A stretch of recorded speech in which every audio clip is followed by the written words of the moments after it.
So today you will learn the simple concept of class. Okay, so from this presentation you will come to know about how to write down the simple class. What will be the syntax to write down the simple class.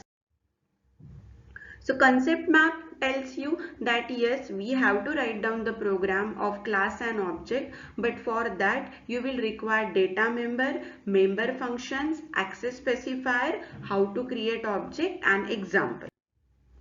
So the key learning is we have to write down simple C++ program.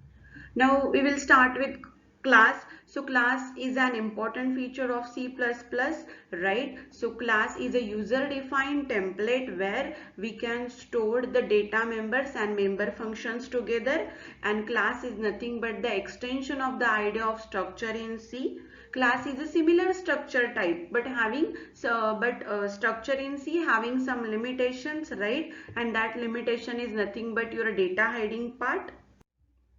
So syntax of class name, private, that is the access specifier, then variable declaration, that is your normal variable declaration, function declaration, function how to declare the function, then public colon, that is private and public, both are the access specifiers. And how you will write down the access specifiers? First you have to write down the access specifier name and then you have to write down the colon. So whatever you will write after write down the access specifier and colon, whatever is there, that will be considered in that particular access specifier. Suppose if you have written get data and show data member function in after public access specifier, so it will be treated in public access specifier. Now first we will see how to declare the data member. So generally we declare the data member in private access specifier of a class. So we will see the syntax. So syntax is data type, variable name, example int a char b. Here in first line we have declared the data type as integer and variable name as a. And in second line we have declared the data type as a character and variable name as b. So integer will store the integer number and character will store the character number. But in case with class we will write down the meaningful variable name. For example, roll number, name, then employee number, then employee salary. So we will write down the salary, or we can write down emp underscore name. So to use the underscore is a good practice for data member declaration.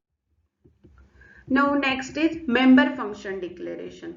Now in member function declaration, right now for this learning outcome we will see simple member function declaration. So member function declaration, it is in public access specifier. Okay, so where you will write down your member function, it will be in public access specifier. So the syntax will be return type, function name, arguments. Okay, and then in opening curly bracket and closing curly bracket we will write down the statements.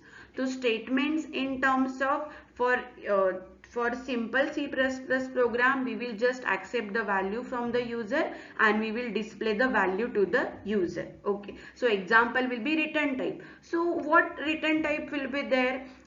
Return type can be your void, integer, character, float. Okay, if suppose I want return type as a void, so how I will write down? Void is a keyword.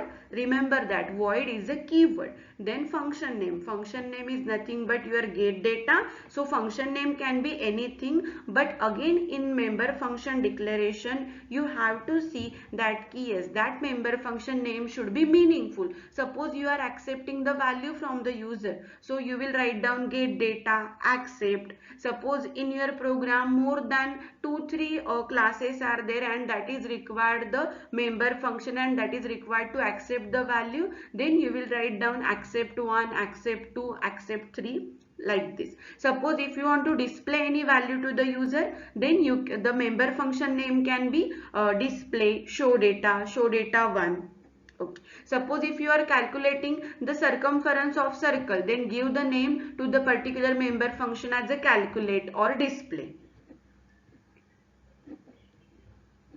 And in your member function declaration, so you will write down the example void, then get data, and then void. So this void indicates the return type, and this void indicates the argument.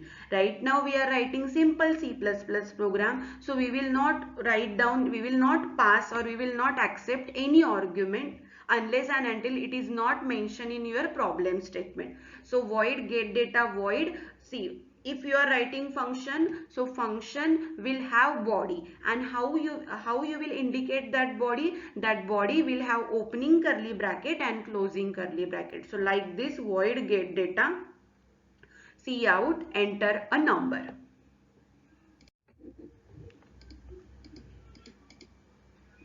Now next is access specifier. As we have already discussed the access specifier, but here we will see, and separately we will again discuss, or we will quickly revise the concept of access specifier. So access specifier, also called as the visibility mode, they are public, private and protected.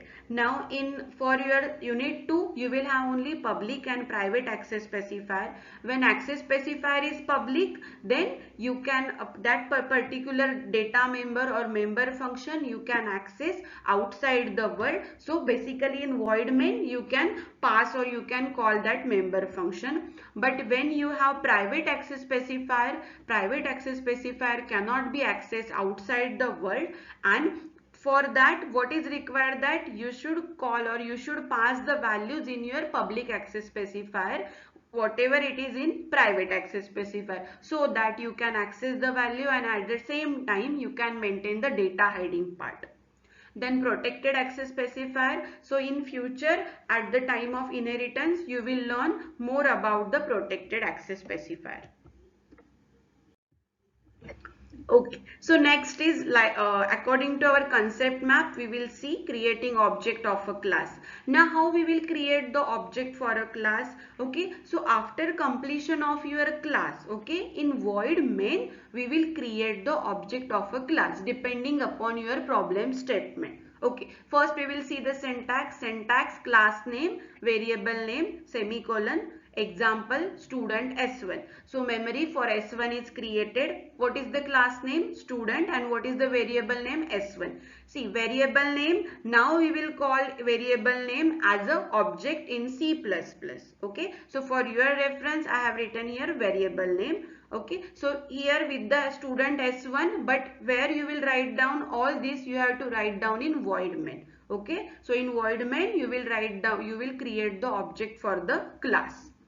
So these variables S1, S2 variables are known as the object for that particular class.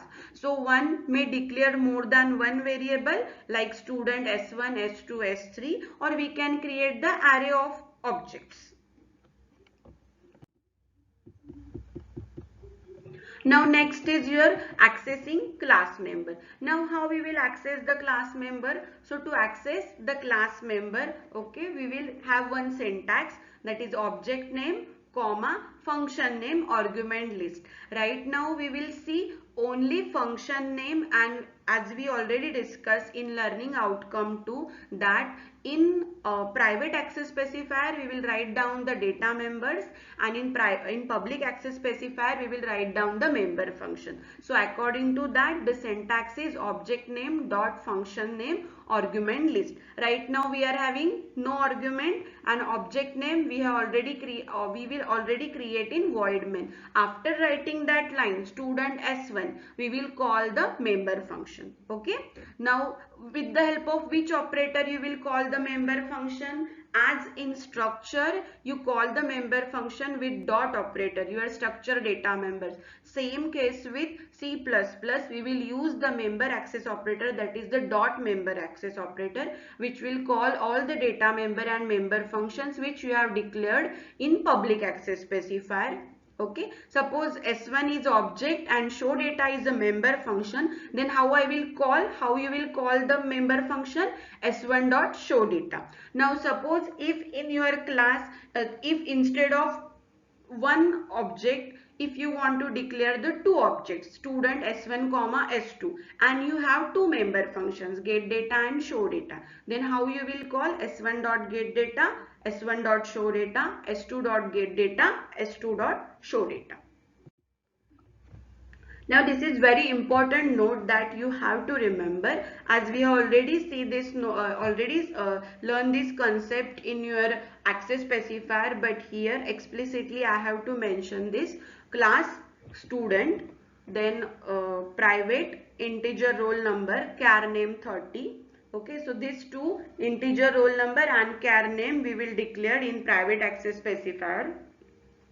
And in public access specifier we have explicitly declared one int number of student. Now this int number of student will have access, right, in void main, but your roll number and name you cannot access in main function. Why? Because roll number and name are we have declared in private access specifier. That's why I have mentioned here notes, a variable declared as a public can be accessed directly, but the private variables cannot be accessed by the object directly. So how you will call the private data members? With the help of your member functions which you have declared in public access specifier.